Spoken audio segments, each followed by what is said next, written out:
apologize on TV. Don't say then I apologize. You literally. I thought you said Hamas. You didn't think I said Hamas. Yes, I said I did. supported Yes, Palestinian Yes, I rights. did. Why? Because when you hear What's funny Palestinian, is you hear Rudy Hamas. Giuliani said this No, yesterday, because- so you're a great guest to Listen, be here All to right, defend I Rudy told Giuliani. myself Give me I one- wasn't going to give me- entertain give me one nonsense second. today, and so at this point, This is what we're in I now. can't This do is America in Okay. Here's 2024. what I will say. Forget the Here's what racism. that's right. I should That's die. right. I didn't That's- say that. You You should said, die. what does beeper mean? Don't give me your I fake did not say ignorance. you should Guys, die. Why did you say guys, with my give me- beeper give me a- though? What did you mean? What did you mean by the beeper? So what did you mean? What did you mean by the No, beeper? no, No, you didn't. You said, I hope your beeper doesn't go off. Brian, stop talking. At least have the guts to support your racist comment. Hang on. I'm so sorry. Welcome to Let It Be Known, and this is really what it's come down to. Kamala Harris is having her closing arguments today in all places. The Ellipse, which really is probably the best place for her, is probably a great idea to have it there.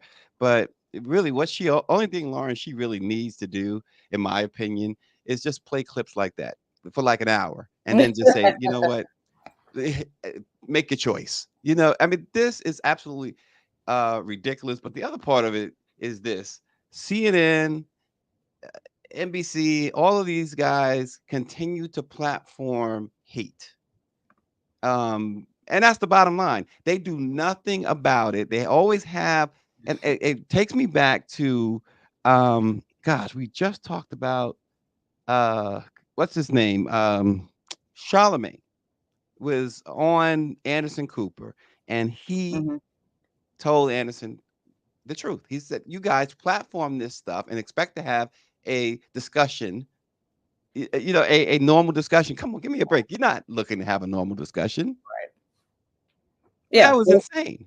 Yeah, they're looking for a spectacle for ratings because they're losing rating market share because of all these other competing entities, from gaming to you name it, right? So other channels, YouTube, I think, is a huge place of competition for broadcast media. And quite frankly, what's happening is they're getting overtaken because you can find deeper and more interesting discussions from random people on YouTube a lot of times than you can the so-called mainstream media. And I remember during the Jonathan Majors case, which I sat in on, so I could really see what was going on in the courtroom and then what people were writing in the mainstream media. And I was shocked. You had literally random people who were just interested in the case, and they had a little YouTube show on the Jonathan Majors case, and they had a more thorough analysis. I mean, and it was not, even some of them were even fans of Jonathan Majors, and they were still more objective and getting to the facts than mainstream media, which was just sort of going through the motions. So with something like this, what it reveals is that you're looking for spectacle. That's always been the problem when the internet came along, because the broadcast and mainstream media outlets had to compete with content that was getting online immediately from lay people, right? Right. And a profession that has no licensing and no standards, and everybody's just making it up as they go, moment to moment. You're competing against everything. You're competing against Facebook. You're competing against Twitter. You're competing against everybody for content. And you got to realize that. And some of those people, some of them are better. They really are better than what you could find on CNN and MSNBC. And that's been the problem. And poor Abby Phillips, she looked like Ricky Lake, like the Ricky Lake show. She had no control of that. Well, that happens almost every night on that show. It's by design. I mean, as somebody who's been on CNN and MSNBC, there's a pre-interview, and particularly for CNN, there's a pre-interview where they call you up and say, what are you going to say tonight? We're going to ask you this. What are you going to say? I always thought that the pre-interview was really for the benefit of the anchor, because the anchor, oftentimes these anchors have big fat egos, and they don't want anyone on the show to outshine them. So they want to know what you're going to say to prepare what they're going to say back. Okay. So they're not just acting as the moderator. They're actually wanting to look smart. So there's that element. In this particular case, I think the entire show is built on this house of cards of spectacle. We want it to look crazy. It's basically Crossfire with too many people. And so you got all these people talking. You can tell, particularly on the conservative side, they're picking people who are incendiary. Nobody can tell that there aren't conservatives out there like Michael Singleton who can have a discussion without getting crazy and make some really sort of good points from a right-wing standpoint. But who do they get? They get Byron Donalds. They get the former congressman from Virginia Beach, what's his name, who is just a jerk, quite frankly. They get that guy, what is the dude's name that they have almost every single night? I don't know why. Well, and the thing with that is that it's not like they can't get somebody else. Right. Scott So Jennings. you know it's intentional. Right. Scott Jennings is intentional. They're not just giving him a contract. He is saying things from a completely right-wing standpoint and never at any point, this is when you know it's in bad faith, whether it's right or left, when they always agree with the right, no matter what the right does. So if there's a racist rally at Madison Square Garden, we're agreeing with it anyway, type thing. And so that's who they've booked. That's intentional, and that's on them. Lauren, speaking of that Nazi rally, fascist rally, whatever you want to call it, at Madison Square Garden on Sunday, I believe it affected the Knicks last night because they lost to Cleveland at home, but I really believe it had some effect. But nonetheless, speaking of that, um, is this country that far gone that after that spectacle, I mean, after everything else, really, but then to close it with that spectacle, is this country that far gone that they're going to elect this dictator? Well, I don't know if it's a matter of being far gone. The country's history is pretty clear when it comes to minority groups of color. So it's actually on brand to some extent, which is why Donald Trump is able to get, over 70 million votes per election. No, we knew full well who he was in 2016, and we sure as hell knew full well who he was in 2020. He's turned up the volume another notch. No surprise there. So the rally that he has some racist that gets up and says racist things. There's really no surprise there. I'm not sure why people are surprised. I don't know why Joe Scarborough is surprised. They've been doing this the entire campaign. The major cornerstone of the campaign is vilifying people of color, whether you were talking about the Congo or Haiti or Venezuela or Mexico. I mean, it's always people of color. He's been doing this for years. And the people around him, Stephen Miller got up and said, America is only for Americans. What are you, American Indian? Then what are you doing here? Like the idea that like they don't even know their own history in the United States, right? So that racism has always been on brand. I don't think anybody should be surprised about it at this point. The question is always, what are we going to do about it? The audacity to stand up in New York City, the heart of New York City, and trash Puerto Rico. Oh, I know. That huge Puerto Rican population in New York City, right? Yeah. it shows you too, right? That they just don't care. This is what it is, and you're not going to do anything about it. Well, they think that there's enough white folks in the country who agree with them and will outnumber. So they're trying to go for the base, the base, the base, the base, the base. I actually think the strategy of going for the base is actually right, but the way they're doing it is completely wrong. It never enters the mind of the MAGA Republicans that it might be a better strategy to widen the tent and say some things to get some more people into the party rather than to go for broke, which is what they're doing. They're also assuming that there's a majority of white folks or white voters in the country who are racist. I don't actually think that's true. If that was true, Trump would have won in 2020. So, the dynamic that's different though here is, of course, but Joe Biden is likely better at getting white voters than Kamala Harris. I'm going to go ahead and guess that, particularly in places like Pennsylvania. So the question is, can she pull it off? But, he's presenting as so unhinged and crazy that I almost think anyone could likely pull it off against him when you act like that, because I do think there's a bunch of white voters out there that don't want to be aligned with this. They don't want to be associated with this type of thing. It plays into the entire stereotype that they hate, which is, oh my God, it's about race. Well, yeah, it's about race. It's funny because when you're progressively arguing on a show, you're often having some conservative guests tell you that you keep bringing race up and you keep, this is not about race. Well, what is Donald Trump doing every day? Every rally, he makes it about race. He's making it about race and immigration. So give me a break. And speaking of Donald Trump, the Washington Post has been rocked by a tidal wave of cancellations from digital subscribers and a series of resignations from columnists as the paper continues to grapple with the fallout of owner Jeff Bezos' decision to block an endorsement of Vice President Kamala Harris for president. More than 200,000 people have canceled their digital subscriptions by midday Monday, according to two people at the paper with knowledge of internal matters. And they say not all of the cancellations take effect immediately, but still the figure represents about 8% of the paper's paid circulation of roughly about 2.5 million subscribers, which includes print as well. But the number of cancellations, Lauren, as you know, and as you've been informing Greer and I, continued to grow yesterday. And this is really directly tied, as we said, Bezos blocked the endorsement of the vice president, really because he's afraid that Amazon has all these government contracts, and if Trump returns to office, he's going to lose those contracts. He wrote a op-ed last night. It came down at about, I don't know, 7 or 8 o'clock last night. He claims that the meeting with regard to his company and that conflict of interest was really just a coincidence. They have meetings all the time, and that the meeting coincided with the decision not to publish an endorsement. I actually tend to believe Bezos on that, because Bezos has never been known to interfere with the editorial side of the Washington Post until this moment. And that is confirmed, that is confirmed by Marty Baron in his book, which I read, Collision of Power. And that was always surprising to me. I was always expecting, when Bezos bought the Post 11 years ago, that he was going to interfere with the editorial side of the Washington Post. They have actually written a few things. When I say the editorial side, interfere with the reporting side.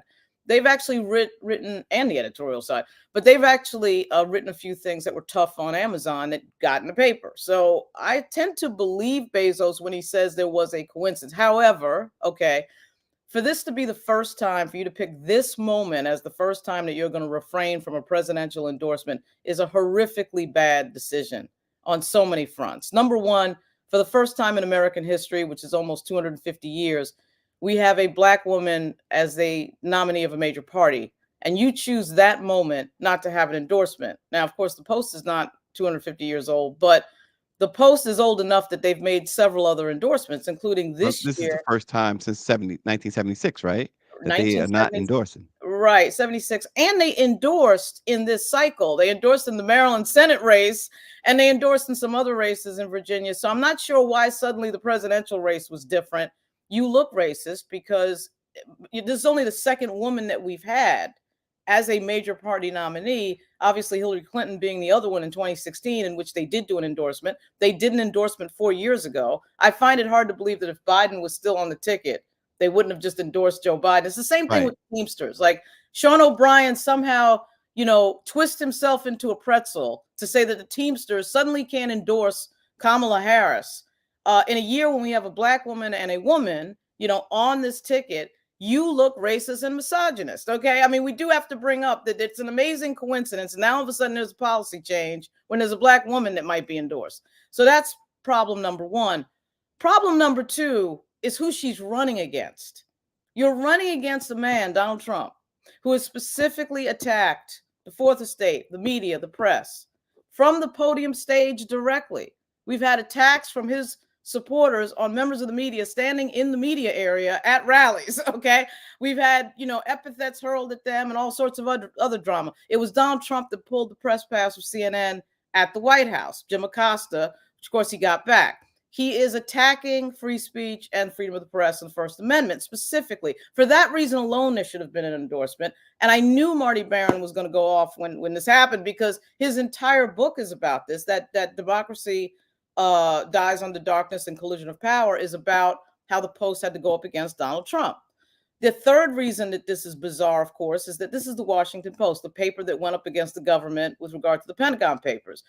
Kay Graham, then the publisher, and Ben Bradley went up against the U.S. government, the Nixon administration, with regard to the Pentagon Papers. They're storied for that reason, for the fighting for democracy reason. You have on your masthead a slogan, democracy dies in darkness. And you don't make an endorsement against the man that is against all of your principles. That makes no sense at all.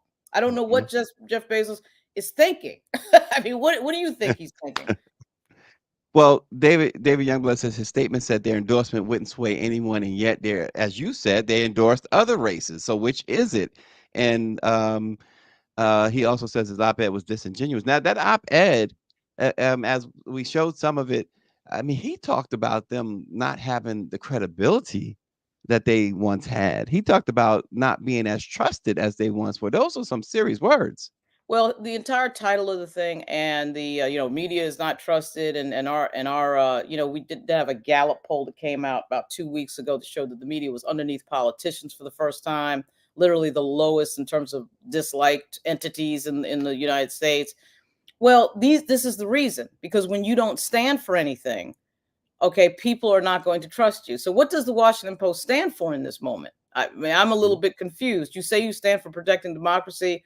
Certainly, Marty Barron talked endlessly about reporters who had been killed overseas in nations that had dictatorial leaders and styles of government that hated the press. You, the Washington Post, say that that's what you stand for. And then you don't put out the easiest editorial in the world. Even the New York Times, which I think their coverage is extremely questionable this cycle. Extremely questionable for not calling out Donald Trump. And yet they put out an editorial endorsing Vice President Harris for the very reasons that the Washington Post should have. So this is a massive, massive mistake because it goes against the brand of the institution that is the Washington Post. As Austin points out, USA Today, Gannett, and the LA Times editorial boards are also, he says, editorial cowards. They refuse to endorse. We know the LA Times. We talked about the LA Times' story a few days ago. You know, you're right. This comes down to it's not about anything except they just can't stomach endorsing a Black woman. I think that's part of it, particularly with Will Lewis sitting there. I mean, Will Lewis is coming from England and is a protege of Rupert Murdoch, so that feels right to me. But let's read, shall we, what Bezos wrote last night. Okay. Presidential endorsements do nothing to tip the scales of an election. No undecided voters in Pennsylvania are going to say, I'm going with newspaper A's endorsement. None. What presidential endorsements actually do is create a perception of bias, a perception of non-independence.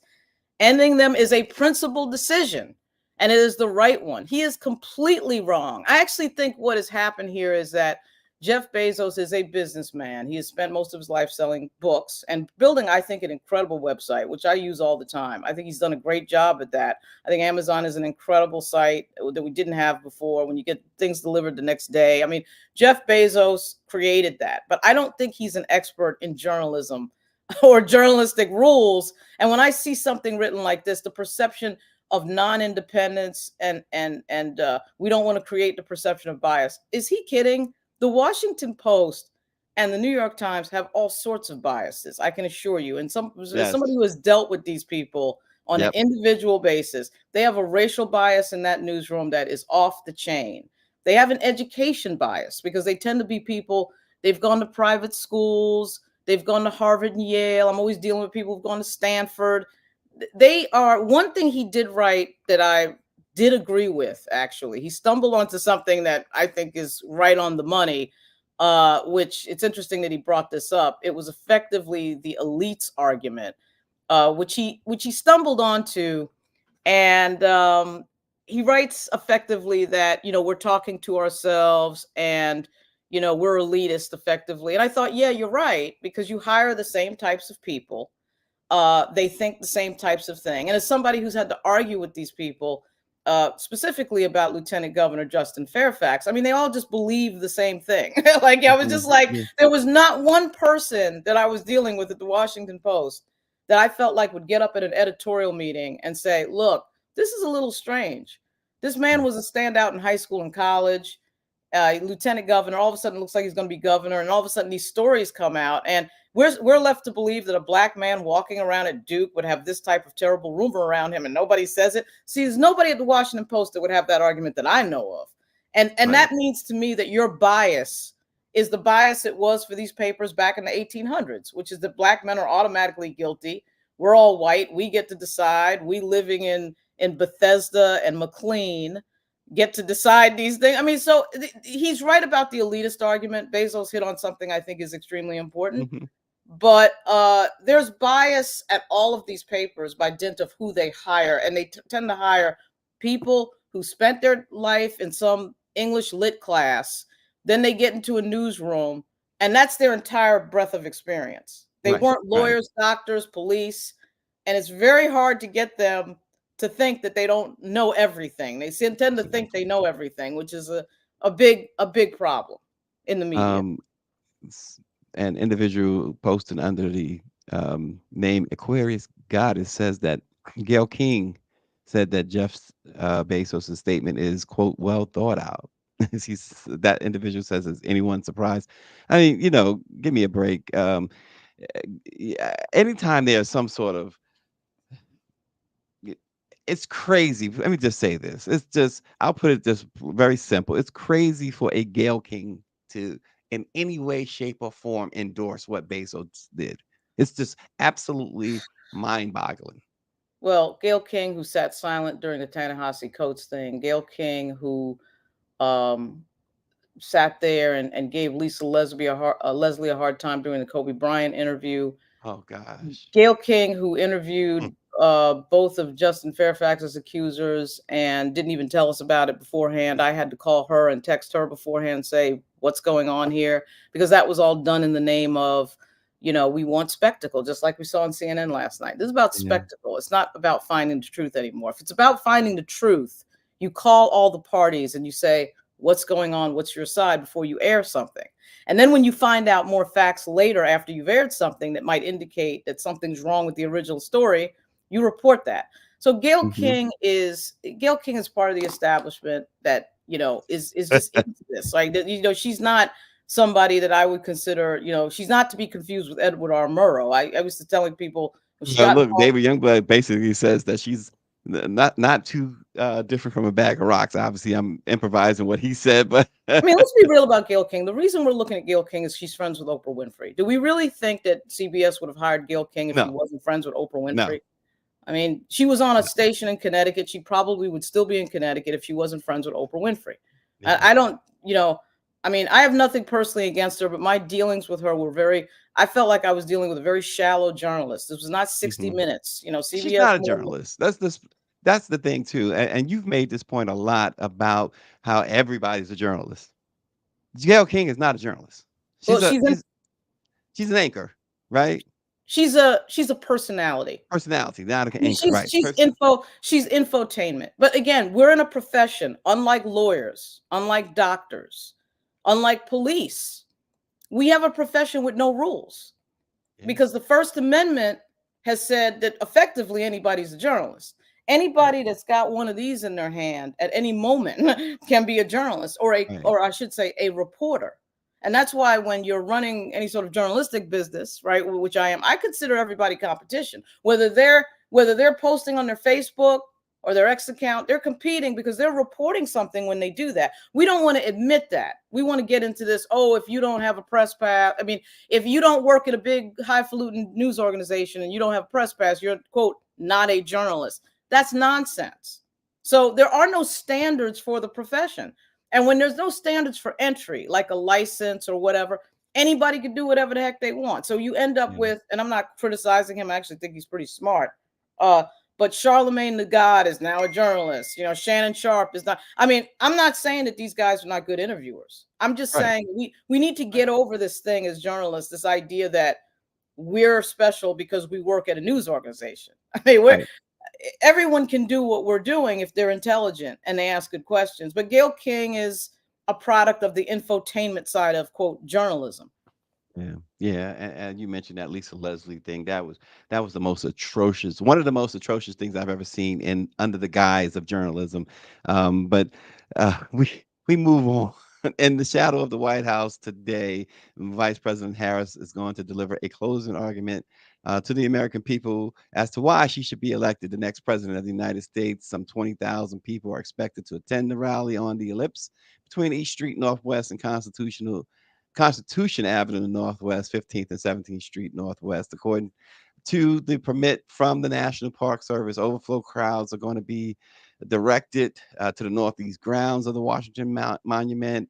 The number of expected attendees swelled from 8,000 on the initial permit, and the Harris Walls campaign was advertising the event on social media platforms. So from there, it just blossomed to what it is. The gates are going to open at 3:00, Lauren. The program isn't expected to begin until about 7 and end at 9. And as you pointed out pre-show, it's going to be cold out there. But let's just get right into why this venue, Lauren. Maybe because it mirrors the venue that Donald Trump used on January 6, 2021. I'm thinking that might be a reason. And it is a grand. It is the venue. It doesn't mirror it. It's the exact same venue. Okay. That's probably the reason. this is the type of event you can cover without actually being like in the queue, which I suspect is going to be a pain in the neck being in, because you have to go through 800 levels of security and then stand around for 4 hours. You know, I don't know who has the endurance for that. I typically have the endurance, but I don't have the patience. You know, I'm like, look, they've already, the White House, or I shouldn't say the White House, the Harris campaign has already turned down the media organization that I own, which is Black Virginia News. Although the photographer, Paulette Singleton, she put her credentials, I believe, under Hazel Trice Edney's Newswire. Either way, it doesn't matter. You've just turned down 2 Black news organizations. So I don't get what they're doing or who they're inviting, but I'm sure that they'll have 500 AP photographers that they have credentialed, because that's the way that winners and losers are decided when it comes to credentials. We give, you know, 8 to 10 credentials to AP and Reuters, you know, or a Getty, and then a Black news organization covering a Black person with a specific Black audience gets ignored. So that's part of the game as well. I don't know what that's going to be. I suspect it's going to be an amalgamation of what we've already heard, which is fine. But this race, to me, if it's not about how crazy Donald Trump is, then there's a problem for the vice president. It's got to be about, in a large way, how crazy Donald Trump is, and how dangerous Donald Trump is. Yeah, that certainly has to be her closing argument, and she has to do it in a way in which she's not just talking to her people. She's got to get it across to everyone, and it's a delicate balance, because those who support him or those who might be on the fence, they're almost as crazy as he is. Yeah. Well, nobody at this point should be undecided. I mean, I think it was CNN that reported that there aren't that many undecideds left. I don't know how anybody could be undecided at this point, even like a month out. I don't know. I mean, you're either picking one or the other, or these are 2 very different candidates with 2 very different messages. I do understand, though, that a lot of people do just vote party, Democrat and Republican. But it is, I think, encouraging to see the number of Republicans who have now come out and stated publicly that they've had enough of this. And a lot of them showed up at a rally in, I think it was Pennsylvania, for the vice president to say publicly, we've had enough of this and we're supporting and voting for the vice president. These are Republicans. That was an interesting thing. You saw Lindsey Graham lose his mind on, you know, Meet the Press over that. Because it's real. There's a lot of Republicans who just, again, don't want to have anything to do with this. But it's scary to see how close he can get and how many millions. He's going to get millions and millions of votes. Donald Trump is going to get millions and millions 60 plus million, if not the 70 again. Yeah. So, you know, what it tells you is that racism is not disqualifying, right? So, you know, in Virginia, I cover a lot of Virginia because of Black Virginia News. I was writing the other day that effectively we have a governor, Glenn Youngkin, and Jason Miyares, and a Black lieutenant governor, Winsome Sears, who's from Jamaica, right, who have said nothing about Trump's racism. Nothing.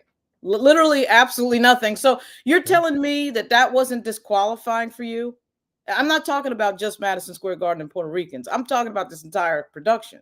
Yeah. And now you got Byron Donalds walking out on stage to Dixie or whatever it was, whistling Dixie. Well, I don't know what the song was, but it's one of them Confederate songs that he played just before he came out. I mean, come on. It was Elvis. I wish I was in Dixie. I will say in fairness to, as much as I'm not a big fan of Byron Donalds, I will say in fairness, I've been to a few Trump rallies. That is one of the standard songs that they play at every single rally, that Elvis rendition of Dixieland. And I think what happened there is I guarantee you somebody in the back thought it was cute to play it a few minutes before a Black guy walks out. And then Byron Donalds' walkout music plays as Byron Donalds is coming out. Right. And he's into rap. And I've actually talked to him about this a little bit, interestingly, in the hallway of right off the House floor. So his walkout music is a different song. It did look like he had come out to Dixie, but actually Dixie stops, and then there's a few seconds that go by, and walkout music. So I don't know that was intentional by Byron Donalds. Just in fairness, I don't know that was intentional. But you know, it just goes along with, like you said, no one's calling out his racism, including his Black supporters. Well, his Black like supporters, his Black supporters are specifically there to shield and block white people who are him supporters having to deal with the race question, because we can't be racist because we have Mark Robinson and Byron Donalds out here. Of course, That's ridiculous. I mean, because we know what Clarence Thomas is. And by the way, with the media, there's no quicker way if you're a black person to get on national TV than be a black person who criticizes other black people. No quicker way. Yep. When the thing happened in Virginia with Justin Fairfax, they got all the black people they could to criticize him in the paper in the Washington Post. You know, I was always looking up and seeing some black person that they got to interview to say what the white people really wanted to say, you know, but it's like they lock these black folks in the closet somewhere just to hold them in the, and when it's time, they bring them out. It's like, well, the same black folks. Well, exactly. There's a lot of black people who don't see the game. They don't see that they're being used as a PR tool by a white platform that wants them to speak. Or maybe they don't mind being used in some cases, right? Because they just think that 5 minutes of fame is going to lead to something else. Well, for one particular individual I was dealing with, it was clearly because she wanted to be in the paper, who then later ran. Right. She later ran for office. Somebody I worked with that clearly wanted attention. So she ended up in the Washington Post because she's, you know, crapping on the lieutenant governor and wanted to be in the paper. But I do think, honestly, a lot of black people don't see the play. They don't see that they're being used for PR. It's like the same thing that Democrats do when they go down to an event. I was in Virginia this weekend at two homecomings that were at the same time, Norfolk State and Hampton. For some reason, were at the same time, you know, both their football games and their parades. And we had several white politicians at both taking pictures with black folks. And they're using black folks as props, quite frankly, to see, hey, I know black people because I'm here in pictures. And it is a PR prop type thing. And I don't know about you, but as somebody who's been to a few Trump events, one was outside the federal courthouse in Washington, D.C. when he got arraigned. I had several Trump supporters trying to take pictures with me because I'm coming in with obviously nothing. I don't have anything that indicates what I stand for, but I do wear a lot of red. So maybe I was gonna say, if you're wearing red, but they want to take pictures with you to show, hey, I've got a special Negro here that I'm taking a picture with that is in support of Trump. Well, the left does that as well. They use black people as a shield of, you know, they use black people to criticize other black people, say, see, some of the black people feel that way. Right. Who they don't interview is the sort of more ADOS leaning, more Malcolm X style leaning, really black folks that are sitting in places like Hampton, Virginia. Those are the people they never interview. That's sort of funny. It's crazy. Listen, so RNG says Trump has a strong 47% and he knows that he'll lose the popular vote. What about, how do you see, Lauren, right now, if you had to guess, the Electoral College playing out? That's what we really got to talk about, is the Electoral College. How do you see that playing out right now? Well, I mean, we could get a repeat of 2016. You know, she wins the popular vote. Remember that the Republicans are in a struggle to win the popular vote since 2000. They've been in a struggle for 24 years to win the popular vote. I think the only time they did it was Bush-Kerry in the last 24 years, right? They're always losing the popular vote. Okay. So the question becomes the map, and can she win Michigan, Pennsylvania, and Wisconsin? And I don't have an answer for that. There was a poll that came out this morning that had Trump ahead in Michigan by 1 point. I mean, if she loses Michigan and Pennsylvania, he wins the election, as far as I can tell, unless some shocker happens where she wins like North Carolina, Florida, and something else, Georgia, which I doubt that would happen. So we could get one of these, oh, she won the popular vote, and oh, shoot, she lost the map. I mean, states like Michigan and Wisconsin are going to be hard for her to win, I think. And you're saying it's going to be hard for her to win, but at the same time, you're saying if she loses Michigan, then it's a wrap. I don't know whether it's a wrap because, you know, she could pull a shocker with Georgia, and like I said, Georgia and North Carolina would have to go her way, and obviously Arizona, Nevada would have to absolutely go her way. You know, there's all this stuff about Chris Boozy saying that Florida is in play. I'll believe that when I see it.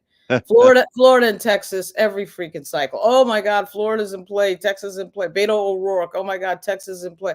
The Democrats still haven't won anything in Texas, and they've been losing. You have the Colin Allred, Ted Cruz situation, but I'm with you on that when it comes to Texas, because once Beto didn't win, and it wasn't really particularly close either. Right. That to me said that's way out of. I don't care what they say. That's never going to be a play. And remember, Andrew Gillum got a lot closer. Of the three people that cycle, it was Stacey Abrams, Beto, and Andrew Gillum. Andrew Gillum got the closest of the three in Florida. Not Beto O'Rourke, the much ballyhooed Beto O'Rourke. I mean, he lost, okay? And he lost, you're right. It wasn't close. It wasn't that close. Dr. Nicole is asking about those ballots that we saw burned up in that mailbox. Yeah. I have no idea how they're going to handle that or what they're going to do about that. Obviously, they're going to have to put some sort of a call out to everybody to say that if you put a ballot in the box, you have to come vote again. I don't know how they're going to. And that's going to cause all types of problems. Well, actually, you can figure out which ballots were, quote, not returned yet. So there's a way in the system to see, like when I voted last week on Thursday in Virginia, and I stopped getting a bunch of email and stopped getting a bunch of texts because they see that the ballot was returned. I mean, so in this case, yes, it's going to be difficult, but they could see that ballot was not registered. So if they can get it together in that particular precinct or in the area of that precinct, they might be able to figure out what exactly burned. But of course, seeing that image right there that you're showing, seeing that happening tells us, not that we'd already didn't know it, that we're going to have some drama. We're going to have some drama next week. There's no doubt about it in my mind. No doubt about it. We're going to have some drama. We often talk about, Lauren, about these polls, and you talked about a poll just now. We showed the Times Siena poll, whatever that was, the final poll there, and all of the polls are showing dead heat. But we also talk about it in terms of never trust the polls. What are you seeing with these polls? Are the polls that we're seeing any different this year that we should put more trust in them? No, it'll be interesting to go back and see who was right. I mean, I think we should all do screenshots of all these predictions from all these people, from Nate Silver to Chris Boozy to Target Smart. Isn't Silver the one who never gets it wrong? Who's the one that never gets it wrong? As far as the guy from American University, which is interesting. I went to American University. I didn't have him as a professor, but he is good. He effectively never gets it wrong. I don't know that he's made his final. Alan Lichtman. Alan Lichtman. Right? Yeah, right. Alan Lichtman. Right. Put that up. And thanks, Greer. And I don't know that he's made his final prediction, but he never gets it wrong. Sabato is usually pretty close to. And so to me, I'm always sort of listening to Larry Sabato. And I kind of quote know him through X because he always responds to me on X when I write something silly. But I can't wait to. I've screenshotted a bunch of people who've made some pretty bold predictions. Even some Democrats who are saying there's going to be a blue wave. And so I thought, is there a scenario where you see that though? Can you actually see that? Because remember a couple of years ago during the midterms, it was supposed to be a red wave, and it never materialized. I could see it, but I again, it's I'll believe it. I'll see it when I believe it. Remember that Vice President Harris was put into a very unprecedented position. You have effectively a 3-month campaign that you didn't know you were going to have at all. Right. The incumbent sitting president retires. And I'm telling you right now, if she loses, I know exactly who I'm blaming. Okay. I'm blaming Jen O'Malley Dillon. I'm blaming Anita Dunn. I'm blaming the senior White House staff, Donilon, all of those people around Joe Biden. I'll tell you who you can't blame. We talked about this. You talked about this before, and now we're seeing the results. The poll, if the polling is to be believed, you cannot blame black men. You definitely polling better with black men than Biden did in 2020 right now, according to the polls. Well, let's get back to that after I just say this one thing. Yes, please. We're already hearing nonsense about how much of a genius Jen O'Malley Dillon is. Okay. Which is the lead up to if Vice President Harris wins, she's the reason. No, if Vice President Harris wins, it's Vice President Harris who won.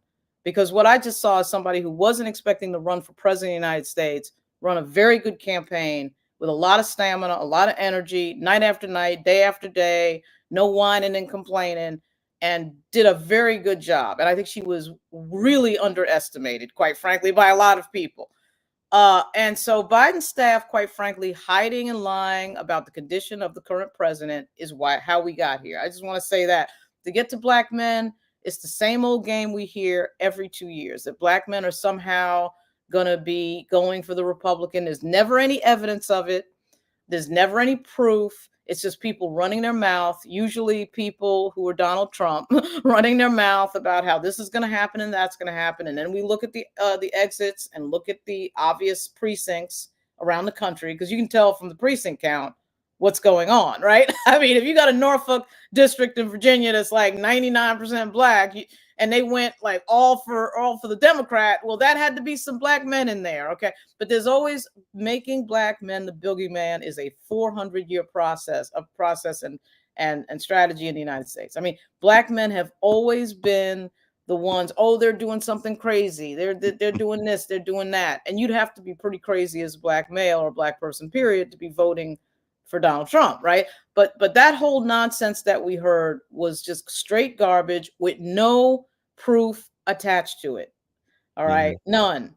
And I blame in part the New York Times, because they're always pulling these rabbits out of a hat with some dumbass story about some singular black dude out of 25 million black dudes in the United States. That's all he's supporting Donald Trump. So they can find the one black dude that's supporting Donald Trump, but they can't find all the guys I see every weekend in Virginia and Maryland and DC and beyond and New York.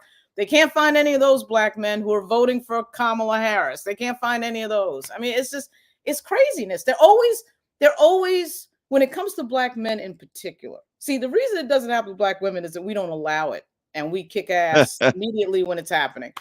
Black men need to get a little bit more organized, because they're always, when it comes to black men, showing a black man that is not representative of the majority of black men out there in this country. It's always some subgroup of a subgroup.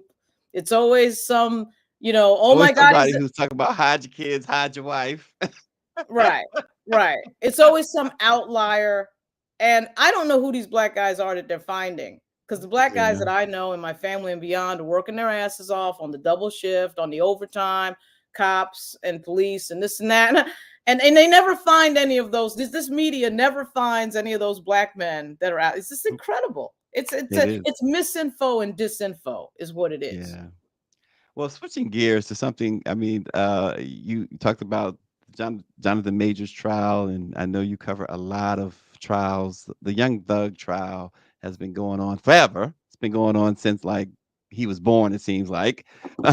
But it's expected to resume today, and the judge may very well today announce that she's declaring a mistrial. Last Friday, she had noted that she was on the verge of declaring a mistrial, but word came in over the weekend and then again yesterday that the prosecutor was in deep negotiations with the remaining defendants, including Young Thug himself, on a plea arrangement. Now, the latest, Young Thug's attorney said that they rejected the latest offer of a plea deal, according to 11 Alive in Georgia, the station channel 11 Alive is what they call it.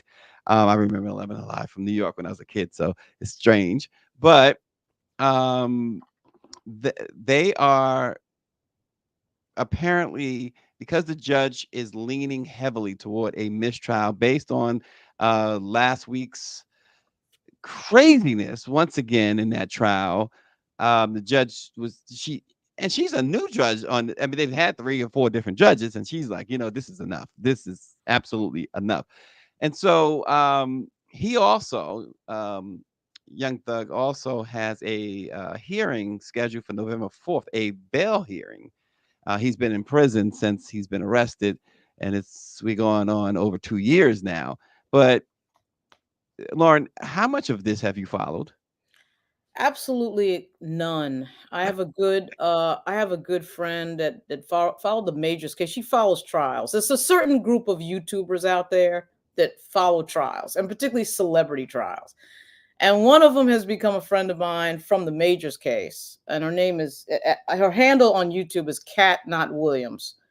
And Cat Not Williams, she does lives. She does all sorts of stuff. That's her right there. That pink background right there. Yeah. Excellent analysis on the Young Thug trial. She actually had me on live during one of her lives, and I sat there and said, look, I only know what I've seen you do.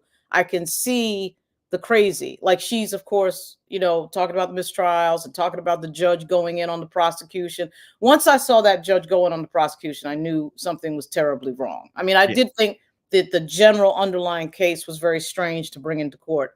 And of course, it's amazing in America, isn't it? When you're Black, you're the first musician to be brought into court on this ridiculous premise, right? It's amazing how that happens, right? So anyway, I would advise everybody to go to Cat Not Williams, and I'm doing that commercial because her analysis has been really good, really thorough. And I have followed nothing because I've just got too many things to be following, And would have been in New York. Lauren would have been in the courtroom if this was in New York. Yeah, if it was in New York, I would absolutely probably take a look at it at least and be in an easier position to look at it. But following a trial is a lot of work because you're sitting in court for hours, you're reading documents. I thought, the John Major situation, he got absolutely railroaded by the politics of the New York DA's office. And quite frankly, white women in the New York DA's office that want a celebrity Me Too case. And we're just throwing back to the days of the antebellum South on some of these cases. You got a girlfriend chasing a dude down the block in New York on video, and yet he's the aggressor. I mean, come on now. I mean, that was getting into just absolute, craziness. But anyway, Cat Not Williams is really good at covering that trial. There's a few other people as well that I've run into that are on time. And I am not one of those people when it comes to Young Thug, but I suspect something crazy is going on. And if he was white, it would. I think today is a wrap. I think they're finally going to grant a mistrial, or they will reach some sort of plea arrangement. 9 of the 28 defendants in that case, who've taken plea deals, have gotten some sort of probation. And I think that Young Thug is probably he's probably asking for either some sort of time served. He's been locked up for over 2 years. Or some sort of probation. I'm not sure that Fonnie Willis will sign off on him not doing more time, but it's going to be interesting to see how that's going to play out. And speaking of in New York, Lauren, yesterday there was a lot of media attention. I think you were the first to bring it to my attention through a text about what was going on at the place where Diddy is being held. Investigators from multiple federal agencies launched an interagency operation at the troubled jail. The Bureau of Prisons, the Justice Department's Inspector General's office, and other law enforcement agencies descended on the Metropolitan Detention Center in Brooklyn. The Bureau of Prisons said in a statement, they said the law enforcement operation was designed to achieve, quote, our standard goal of maintaining a safe environment for both our employees and the incarcerated individuals housed at MDC Brooklyn. Of course, prison officials declined to provide specific details. Puffy's lawyer said that there's been a litany of horrors, as he described it, at the jail, including deplorable conditions, rampant violence, and multiple deaths. So, I mean, when you saw that come across, immediately, interagency, this is an operation going on. What's going on with Diddy? Are we having another Epstein moment? I doubt it. I think we're having another, I don't know what type of moment we're having. We're starting to see some unprecedented things directed at the lawyers of Sean Combs. And as somebody whose father worked at another notorious place of incarceration in New York, Rikers Island, it doesn't surprise me that this facility is having some major problems. I think that Sean Combs, we're seeing some things with regard to his bond and not being out of prison and all that are unusual, that are typically not seen. This is not to say Lauren, they gave Abercrombie and Fitch's CEO a $10 million bond. Same exact charges as Diddy. Diddy offers up his left arm, right arm, toes, and everything, and $50 million plus his whole family's passports, and they say no. Yeah, Black defendants are treated differently in the United States. I mean, we saw a guy, Marcellus Williams, get executed with the people in the prosecution saying that there might be something really wrong with this. Then we saw a white guy, what was it, Texas? And then there was a stay. There was a stay. It was, we're not going to execute him. We need to check this out again. I mean, yeah. It is and the white guy allegedly, was found guilty of killing his little baby. Right. And I'm not I have no idea whether he did it or not, but there was a difference in what happened, right? We're gonna go check. It was what happened. Well, why couldn't they go check with Marcellus Williams? I mean, when you're doing the death penalty, you should be very careful. And I think anything with the justice system certainly has worked much differently for particularly Black men in the United States. And Sean Combs, there's clearly a difference in what we're seeing. I'm trying to think of another defendant where they held the defendant with no bond. Even when they put it at some outrageous astronomical amount, and it makes me say to myself, if in fact he's this dangerous, which let's say the state is right, let's say the state is correct that he is in fact this dangerous, then where the hell have they been for the last 20 years? Where was Cyrus Vance? Right? Where was all this concern during the start of the Me Too movement in 2017? It was a concern last year when he got the key to the city. Right. So, I mean, if he's that dangerous that we're holding him in this unprecedented manner that you've never heard of before, then the authorities were derelict in not putting him in earlier. I find it hard to believe that anybody could see that there's not a racial double standard there. I'm just saying, show me another defendant that hasn't been able to get out. The Who's exact that? same charges, sex trafficking, RICO, the exact same charges that Mike Jeffries, the former CEO of Abercrombie and Fitch, how you say that, and this guy walks away. He doesn't even spend an hour behind bars. He posts a $10 million bond. Wow. Diddy sells his home and does everything, puts up his other homes and $50 million in cash. Offers, says, I will stay home, put me on house arrest while I wait trial, put an ankle monitor on me, and $50 million. Notice too, with Abercrombie and Fitch guy, we're not getting spectacular raids of his home. So you didn't get the spectacular raids that are finding videos and all this other stuff. So it's different for Black folks when it comes to the justice system in the United States. Here says, meanwhile, Candace Owens was denied a visa into Australia. Did you see that story, Lauren? No, I didn't. I really try to ignore Candace Owens, but go ahead. Right. One last thing before we let you go today, Lauren. It's always so great having you on. I've got to bring this up. It's happened the other day. Shaquille O'Neal is still facing some backlash for making really some seriously creepy comments to and about Angel Reese.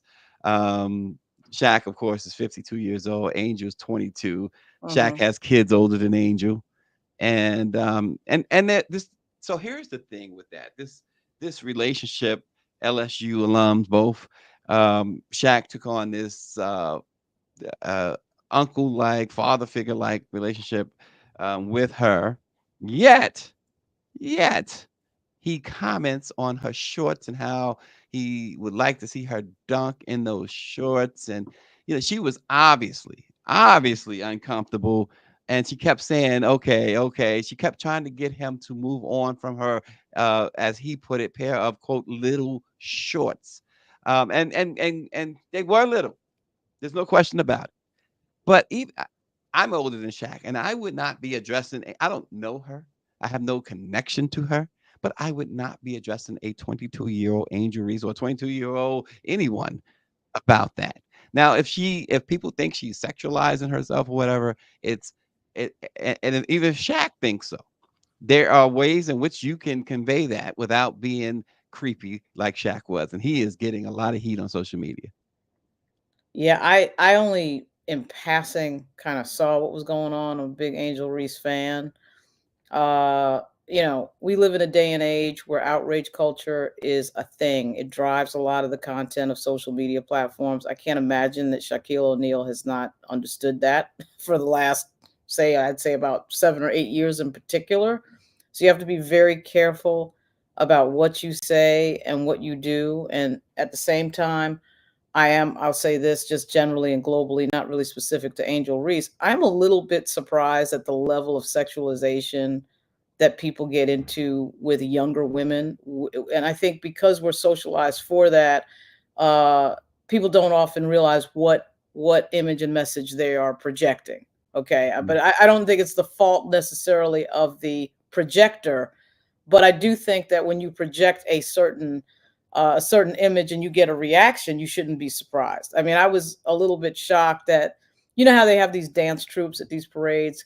Typical Mhm. Black community parade will have 4 or 5 young Black dance troops with girls that are between the ages of, like, 7 and 14. And I'm shocked sometimes. I saw a parade. Like I said, I was in Norfolk.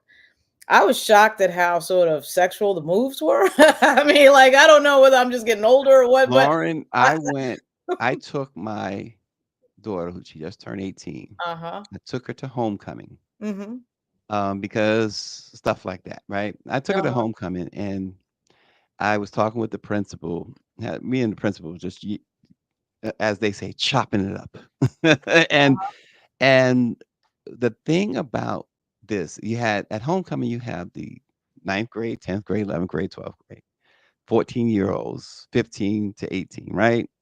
Mm-hmm. And girls as young as 14, you talk the things that they were wearing that revealed left nothing to the imagination whatsoever. Right.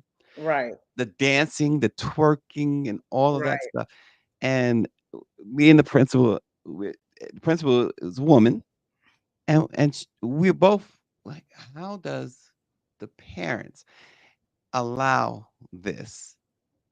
And the culture is so different now, but it still does not give Shaq or me or anybody like us the right to, talk about sexualize them. They're doing it themselves anyway, but to look at them in that way. Shaq was saying to Angel in this interview, he's like, "Oh no, you're not beautiful. You're not good looking. You're gorgeous."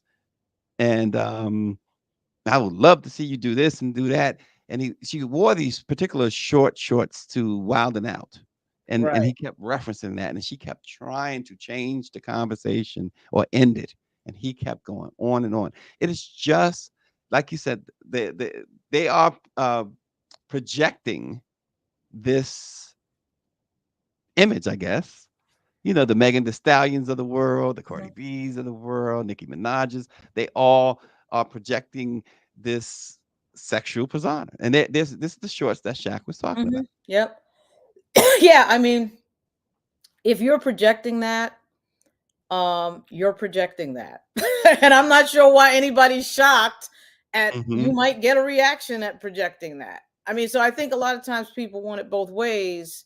I mean, we do have to keep in mind she's only 22 years old, so it's kind of like, Mhm. she's just now getting used to, big time fame, and she's only 22 Right, years old. Oh, I think we have to figure that into this. It's not a 40-year-old lady or a 35-year-old or something right, like that. She's young, right? So right. I always say to myself, okay, how old is the person? She's young enough that, like, you don't necessarily completely perceive like every message that you're sending when you're 22. So I mean, I think it's age appropriate in terms of, sort of like you said, modeling after Megan Thee Stallion, because the women that she grew up watching is going to be Megan Thee Stallion, Yep.